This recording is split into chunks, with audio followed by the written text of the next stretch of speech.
paz de Jesus nos envolva agora e sempre. Dando continuidade aos nossos estudos e aprendizados, hoje vamos conversar sobre o testamento de Jesus. Mas o que é testamento? A definição mais simples é legado, herança, um documento pelo qual alguém expressa sua vontade em relação aos seus bens ou sobre questões que envolvam assuntos pessoais e morais depois de sua morte. Nós não precisamos sermos advogados nem doutores em direito sucessório para sabermos das acirradas disputas judiciais e dos grandes desentendimentos que muitas vezes levam os herdeiros a desenvolver inimizades, ódios profundos uns pelos outros, vinganças e até mesmo homicídios. Com o testamento de Jesus não foi diferente. Os tristes espetáculos que por ele os homens fizeram e fazem estão aí para provar, porque os homens usam o testamento de Jesus nos seus mais lamentáveis atos de egoísmo, orgulho e cego fanatismo. Mas Jesus sabia que isso iria ocorrer. É tanto que ele falou: eu não vim trazer a paz, mas a espada. E como sempre, nós usamos as palavras de Jesus da maneira que nos beneficie, da maneira que corrobore com os nossos pensamentos. E muitas vezes assim nós tomamos tudo ao pé da letra. E literalmente nós sacamos a espada, sem entender que por essas palavras, Jesus, o pacificador, não estava se referindo à matança. O sentido dessas palavras é que o cumprimento do seu testamento não se estabeleceria pacificamente. O seu testamento requer uma tomada de decisão e uma tomada de mudança de vida nos seus herdeiros.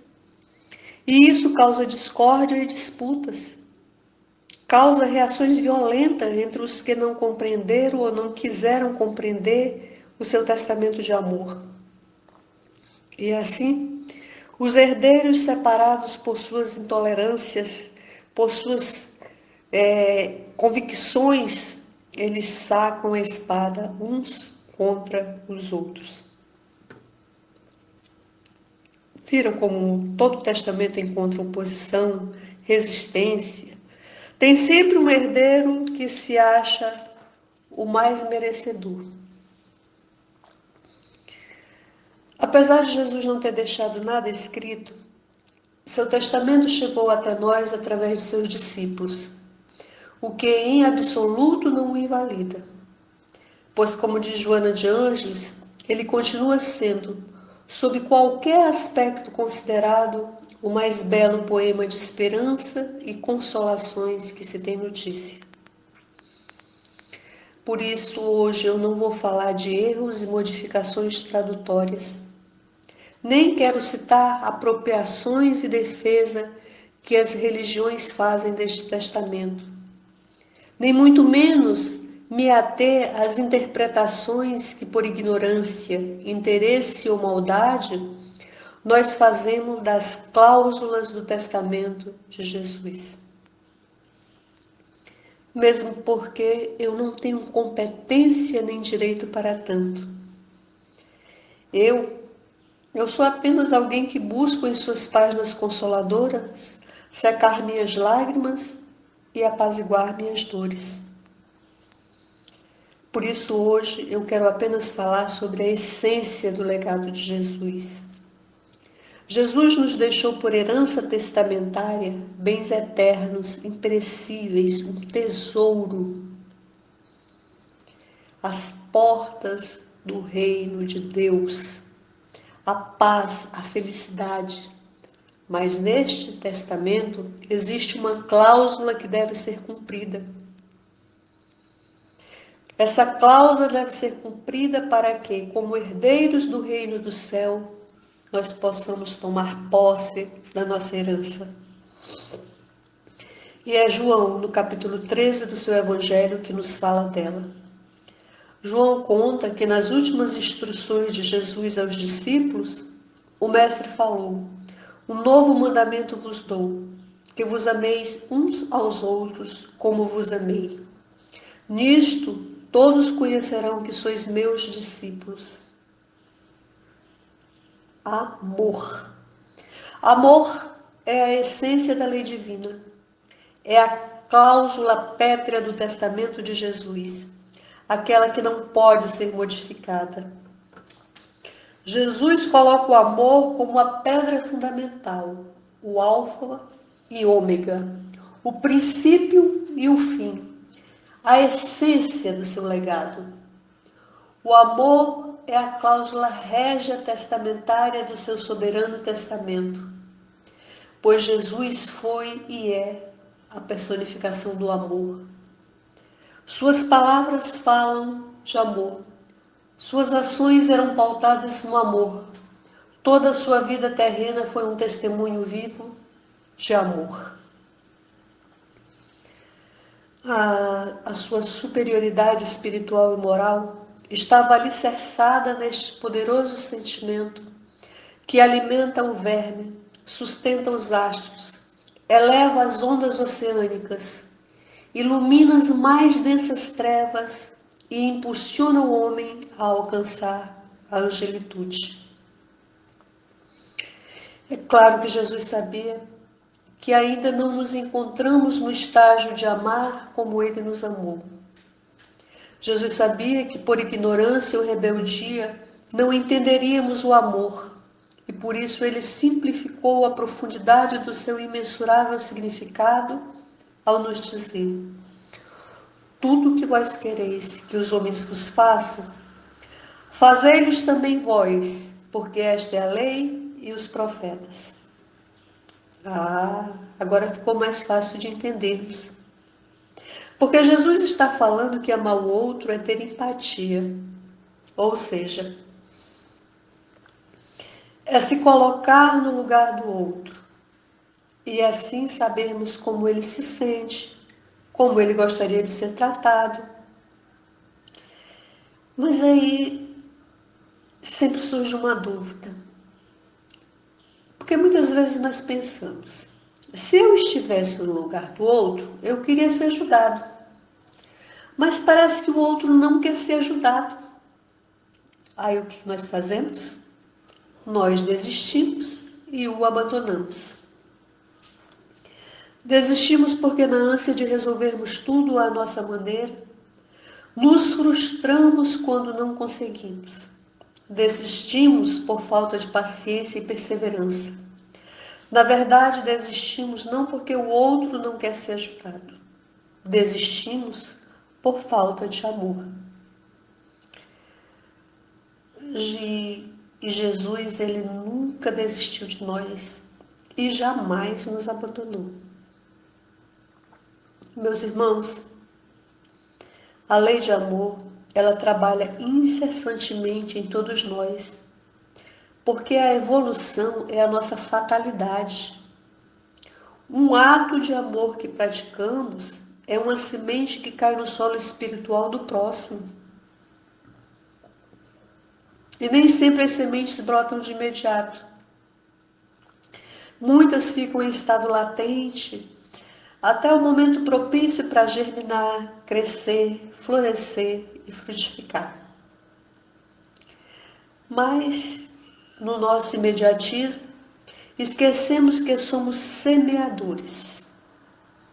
Mas o tempo e os frutos estão fora da nossa governabilidade. Esquecemos também que muitos casos atuais são consequências de intrincadas questões seculares e que aqueles que queremos ajudar à nossa maneira e ao nosso tempo nem sempre pode ser libertado de suas dificuldades. pois elas foram engendradas pelo próprio ser e que no momento ele ainda se encontra em fase de quitação com a lei divina. Portanto, ele não se encontra em condições de ser beneficiado, nem por habeas corpus, indultos ou qualquer tipo de absolvição no momento.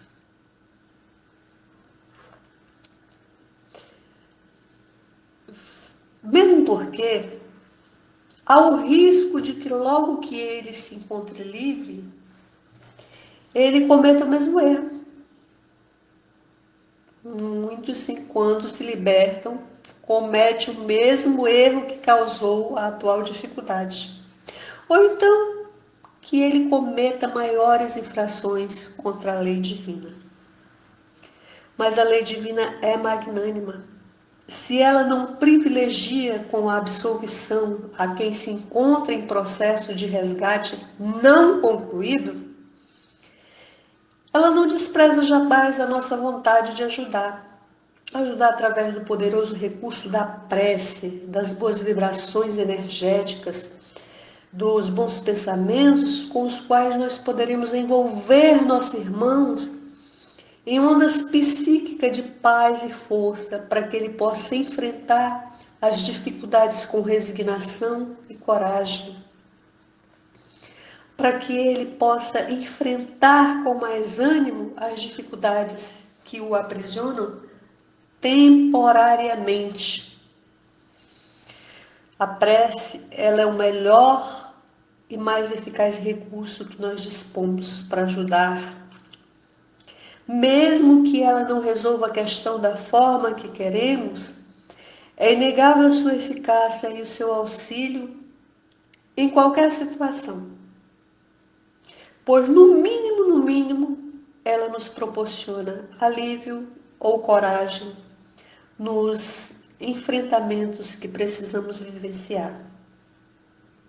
Orar pelo próximo é um ato de amor. E o testamento de Jesus é um ato de amor, é uma declaração de amor, é uma canção de bem-aventuranças, é um tratado de paz em cujas cláusulas, expressas em parábolas e em ensinamentos, os herdeiros do céu encontram um roteiro seguro para que possam caminhar pelas escorregadias veredas terrenas,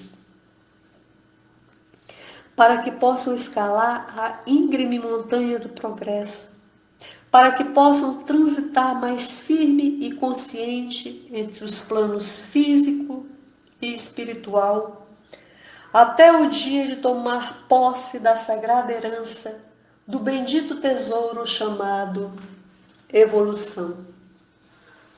Jesus não apenas nos deixou o amor como condição sine qua non, ou seja, essencial, mas na sua bondade infinita nos exemplificou como amar. Como foi que ele fez isso? Nos ensinou a amar esclarecendo, nos ensinou a amar respeitando, nos ensinou a amar curando, nos ensinou a amar nos ensinando, nos ensinou a amar amando. Jesus amou, nos esclarecendo através de suas maravilhosas parábolas, que sempre estavam cimentadas no cotidiano das pessoas mais simples e das sem sabedoria. Por isso suas parábolas falavam de pães, peixes, rede de pesca, falavam de ovelhas, de campo, semente. Isso para que o reino de Deus pudesse ser melhor compreendido pela gente do povo. Os pescadores, pastores, agricultores, donas de casa. Jesus nos ensinou a amar respeitando as pessoas e as leis dos homens e de Deus, dando a César o que era de César e a Deus o que era de Deus. Nos ensinando que mesmo diante de leis injustas e arbitrárias, Nós não devemos temer determinações repulsivas, pois, como diz Joana de Ângeles, na nossa liberdade interior, nada, absolutamente nada de fora consegue alcançar-nos realmente, exceto a sabedoria da lei natural que está inscrita, que está gravada na nossa consciência. Jesus ensinou respeito ao ser humano, independente de sua raça, crença e sexualidade. No capítulo 4 do Evangelho de João, nós vemos Jesus conversando em público com uma mulher, o que não era permitido à época, principalmente ele sendo judeu e ela samaritana, pois judeus e samaritanos eram antagônicos. E para completar a história, Jesus conversou com ela sobre religião, que era um assunto determinantemente proibido às mulheres. Jesus nos ensinou a amar, respeitando todos. Ele demonstrou respeito à mulher, tirando-a da triste condição social em que ela se encontrava e trazendo-a para o centro de seus ensinamentos sobre o reino de Deus. Jesus fez isso ao questionar a arrogância masculina que se achava no direito de julgar, condenar, apedrejar a mulher adúltera, como se tal ato não necessitasse de parceiro. E quem tiver sem pecado, que atire a primeira pedra. Sobre o respeito, o Evangelho segundo o Espiritismo nos diz que quando nós desrespeitamos as leis e os homens, nós estamos criando para nós consequências futuras que nos farão convivermos com aqueles que desrespeitamos, ou então nos farão enfrentarmos os mesmos desrespeitos que cometemos. Jesus amou curando doentes físicos, mentais, emocionais, espirituais. Se nem todos os enfermos foram beneficiados, é porque ainda não se encontravam em condições de serem libertados dos seus comprometimentos. Mas todos que o procuraram foram bafejados pelo aroma do seu infinito amor. Jesus amou, nos ensinando como nos comportarmos em todos os aspectos da vida espiritual e física, nos ensinando como nos comportarmos em família, como nos comportarmos com o próximo, como nos comportarmos em sociedade. Ele ensinou a nos comportarmos em sociedade para não buscarmos apaixonadamente os primeiros lugares, onde os aplausos e os elogios de hoje facilmente se convertem em críticas, humilhações e desprezos amanhã. E sobre os primeiros lugares, que fique bem claro que Jesus jamais condenou a posse ou o prazer, a luta por uma vida melhor. Porque quando são resultados dos esforços e trabalho digno, devem sim ser usufruídos, mas isso sem jamais serem motivos de desperdício, motivo de exploração, de humilhação ou prejuízo ao próximo. Porque quem se eleva humilhando será rebaixado, se prejudicando. Jesus nos ensinou a sermos educados e corteis para com os outros. O que ele disse? Qualquer que se encolerizar contra seu irmão merecerá ser condenado pelo conselho. E o Evangelho segundo o Espiritismo nos ensina que por estas palavras Jesus condena toda violência e até mesmo toda expressão descortês para com o próximo. Isso, meus irmãos, porque toda e qualquer palavra descortês, ofensiva, de mau gosto, de baixo calão, de duplo sentido, ela expressa um sentimento contrário à lei de amor. Jesus nos ensinou como convivermos em família. Honrar pai e mãe. O quarto mandamento da lei de Deus é uma consequência do amor ao próximo. Os pais, eles são seres comprometidos espiritualmente com os filhos, sejam esses filhos consanguíneos ou não. Mesmo que os pais sejam levianos, difíceis, infantilizados, nós não podemos esquecer que nascemos no grupo onde temos oportunidade de desenvolver o perdão e a paciência. Isso, para que depois nós possamos estar preparados para enfrentarmos os demais grupos sociais com suas mazelas muito maiores. Para aprendermos com pai, mãe e irmão, os sentimentos que se ampliam e que vão se estendendo nas demais expressões do amor. Amor de colega, amor de amigo, amor conjugal, amor pelo planeta, amor por todos os seres vivos. Por isso deixará o homem pai e mãe e ajuntar-se-á com a sua mulher, e serão dois numa só carne.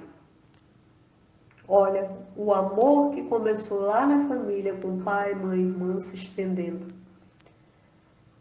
O amor entre um homem e uma mulher que se tornarão uma só carne. Ou seja, homem e mulher deixarão outros vínculos e unem-se para construir uma família.